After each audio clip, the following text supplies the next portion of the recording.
Umkhandlu Dolobha eTshwane usuqinisekise ukuthi ingu-63 imigodi efuze lena egcwele kulomkhandlu dolobha. Kanti-ke izakhamuzi zithi le migodi yenza kube nzima ukuphila. The biggest challenge is obviously just getting in and out of the area. You know, the team were pretty responsive on Friday when it all happened to get electricity and water back up to most of the residents. I think some of the residents still are a little bit affected. But the biggest challenge is obviously just when do we get the intersection cleared so that everybody can get back to a normal state. Esinye sezakhamuzi sithi kuyakhathaza ukuthi umasipala awunayo imali yokulungisa le migodi.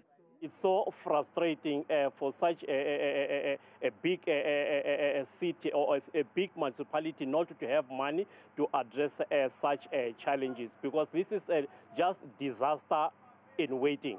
Owengamele umnyango wenqalasizinda kahulumeni eGauteng uthi ongoti basahlanganisa umbiko ozokwethulwa kumgcini mafa kazwelonke ukuze ukwanda kwemigodi kuhlonzwe njengesimo esiyinhlekelele kulesi sifundazwe. We have got an entity inside the Department of Infrastructure Development in the province that we call GIFA. So once they receive the reports, they will help us with packaging proposals to raise money to solve these problems. Ngokusho komkhandlu dolobha eTshwane, le migodi ithikameze ukukhula komnotho wawo.